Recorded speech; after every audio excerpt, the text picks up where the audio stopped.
They say love is a promise you keep, but what happens when that promise starts to feel like a cage? This isn't a story about infidelity in the way you might think.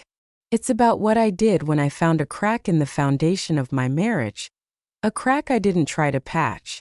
Instead, I pried it open, invited the chaos in, and watched it reshape everything I thought I knew about love, trust, and desire. Before we unravel this raw, unfiltered tale, don't forget to smash that like button, share your deepest thoughts in the comments, and subscribe with notifications on. Your support fuels these stories, diving into the messy, intoxicating truths of the human heart. Now let's begin. It was a Tuesday evening, the kind of ordinary night that hums with routine. My husband, Nathan, was sprawled on the couch, scrolling through his phone, the blue light casting shadows across his familiar features. 12 years of marriage had etched a map of comfort between us. Quiet dinners, shared laughter, the kind of love that feels like home.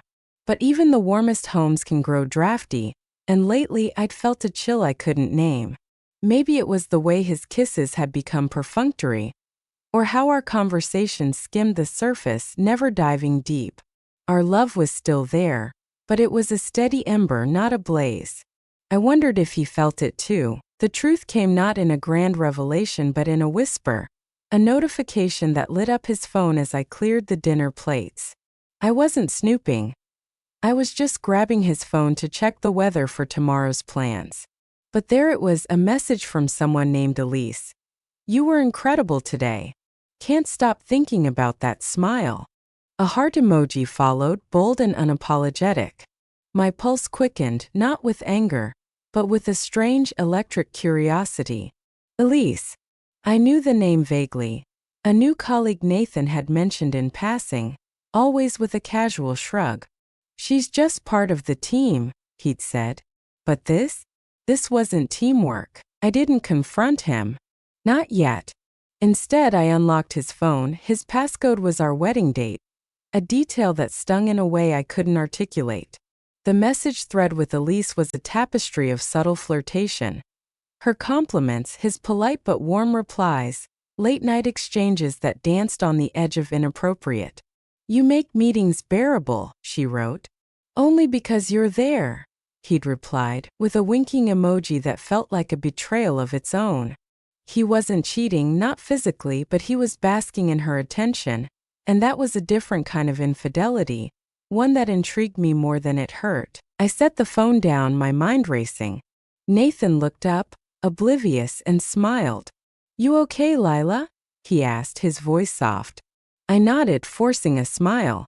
"Just tired." But I wasn't tired. I was awake, alive in a way I hadn't been in years. That night, as we lay in bed, his arm draped over me, I didn't sleep. I thought about Elise, her words, her audacity, the way she'd slipped into our lives like a shadow. And I thought about Nathan, my steady, predictable Nathan who was letting her. Most of all, I thought about us. About the fantasies we'd shared years ago, half drunk on wine, whispering about boundaries we'd never dared to cross. A third. A shared secret. A spark to reignite what time had dulled. Back then it was just talk. Now it felt like a door creaking open. The next morning, Nathan left for work, his briefcase swinging, his goodbye kiss quick but warm. I waited until his car pulled out of the driveway, then grabbed my laptop. A quick search of his company's website revealed Elise. A sharp-eyed brunette with a confident smile, her bio touting her as a dynamic addition to the marketing team. I found her personal social media too public, careless. Photos of her at bars, her laughter bright, her dresses clinging to curves I knew Nathan would notice. She was bold, unapologetic, exactly the kind of woman who'd test a man's resolve. And mine, I didn't call her. That felt too direct, too confrontational. Instead, I sent a text from my phone, pulling her number from Nathan's contacts. "Hi, Elise. This is Lila, Nathan's wife. I'd love to meet for coffee today, just to chat. Nothing serious." I kept it vague, disarming. Her reply came within minutes, cautious but polite. "Oh, hi. Sure, I'm free at 2. Is everything okay? I smiled at the screen. All good. Just want to put a face to the name. See you at the brew on Maple. Her quick agreement told me she was nervous but curious. Perfect. I dressed carefully. A silk blouse that hugged my frame, jeans that flattered, earrings that caught the light. I wanted to look effortless but undeniable. A woman who knew her worth.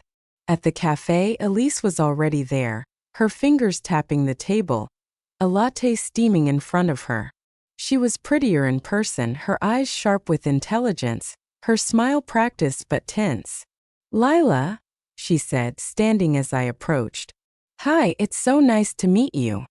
Her voice was warm but her handshake was quick, like she was bracing for impact. I sat, ordering a black coffee, and let the silence stretch just long enough to unsettle her. So, I said, my tone light, you work with Nathan. He's mentioned you a few times. Her smile faltered. Oh yeah, he's great. Really good at his job. I nodded, sipping my coffee. He is. And you seem to think so too. I saw your texts. Her face paled, her fingers tightening around her cup. I didn't mean anything by them. We're just friendly, work stuff. I leaned forward, my voice low, intimate. Elise, let's not play games. I know friendly and I know flirting. The heart emojis, the late night chats? That's not work stuff. She opened her mouth, then closed it, her eyes darting away. I didn't let her off the hook. I'm not mad, I said, my smile genuine. I'm interested. You like him. He likes the attention. And I want to know what happens if we stop pretending. Her brow furrowed, confusion warring with intrigue. What do you mean? I traced the rim of my cup, letting the moment build. Come to our house tonight. 7 p.m. I want you to meet Nathan again. Not as a coworker, but as my husband. Let's see what we're all made of. Her eyes widened, a flush creeping up her neck. You're serious? I nodded, holding her gaze. Dead serious. No pressure. You can say no. But I think you want to say yes. She didn't say yes, not outright. But she didn't say no either. She just stared at me, her breath shallow, then nodded once, barely perceptible. Okay, she whispered. I stood, leaving cash for my coffee. See you tonight, Elise. As I walked away, I felt her eyes on me, the chessboard set, the pieces in motion. That evening, I transformed our home. Candles flickered on the dining table, casting a warm glow. A bottle of red wine sat open, breathing. I wore a black dress, simple but striking, the kind that made Nathan's eyes linger. He came home at 6, loosening his tie, his smile easy but curious. What's with the setup? He asked, kissing my neck. Feels like a date. I turned, my lips brushing his. It is. We're having a guest. His brow lifted. Who? I smiled, pouring him a glass of wine. You'll see. At 7:03, the doorbell rang. Elise stood on our porch, her dress a deep emerald, her hair loose, her expression a mix of nerves and defiance. Nathan's face when he saw her was a study in shock, eyes wide, mouth parted, his glass frozen halfway to his lips. Elise, he said, his voice tight. What's going on? I took her coat, my movements calm, deliberate. Elise is here to join us, I said, handing her a glass of wine. I saw your texts, Nathan. I know what's been happening. His face drained of color, guilt-etching lines I'd never seen before. Lila, I swear it's not what you think. I held up a hand, silencing him. No lies tonight. You've been flirting. She's been chasing. And I stepped closer, my fingers grazing his jaw. I'm not here to punish you. I'm here to play. His eyes searched mine, confusion giving way to something else, intrigue, maybe fear, maybe want. We sat in the living room, the tension thick, the wine loosening tongues. I steered the conversation, my voice steady, teasing out truths. Elise, I said, leaning toward her. Why Nathan? What makes him worth the risk? She blushed, glancing at him. He's different. Kind but strong. He listens. Nathan shifted, uncomfortable but flattered. I turned to him. And you? Why didn't you shut her down? He swallowed, his voice low. It felt good. Harmless. I didn't think it meant anything. I smiled, my hand resting on his knee. It means something now. I turned to Elise, my gaze unwavering. Kiss him. Her breath caught, her eyes flicking to mine, then to Nathan. What? She whispered. I nodded, my voice soft but firm. Kiss him. Show me what you've been wanting. Nathan looked at me, stunned, but I held his gaze, reassuring, commanding. It's okay, I whispered. I want this. Elise hesitated, then leaned across the couch, her lips meeting Nathan's in a tentative, trembling kiss. His hands hovered, unsure, then settled on her arms, his eyes never leaving mine. I watched, my heart pounding, not with jealousy but with power, the power to orchestrate, to rewrite our rules. The kiss deepened, her fingers curling into his shirt, his breath hitching. I stood, moving behind Nathan, my hands on his shoulders, my lips brushing his ear. You're doing so well, I murmured. What followed was a blur of instinct and surrender. We moved to the bedroom, the air heavy with unspoken questions. I guided them, my voice a steady thread in the chaos. Elise's dress slipped to the floor, her skin pale in the lamplight. Nathan's shirt followed, his chest rising and falling. His eyes locked on mine as I nodded, giving permission. I kissed him first, deep and claiming, then turned to Elise, my lips finding hers in a soft, deliberate challenge. She gasped, responding with a hunger that surprised me, her hands tentative but eager. The bed became our stage, each touch a line in a script we were writing together. I was both director and participant, my hands guiding Nathan's to Elise's waist, her sighs guiding his rhythm. I whispered to him, my voice a lifeline. She wants you. Let her have you. His movements were slow at first, reverent, his eyes searching mine for reassurance. I gave it, my fingers in his hair, my lips on his shoulder. Elise's breath quickened, her body arching, her hands gripping the sheets.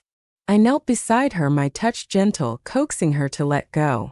When she did, it was quiet, shuddering, a release that felt like a gift. Nathan followed, his breath ragged, his hands tightening on her hips, his eyes finding mine as he surrendered.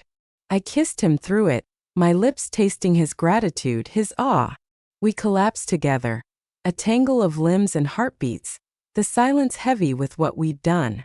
Elise lay between us, her breathing uneven, her eyes wide with wonder and uncertainty. I traced her arm, my touch soft. You're okay, I whispered. She nodded, a small smile breaking through. Morning came too soon.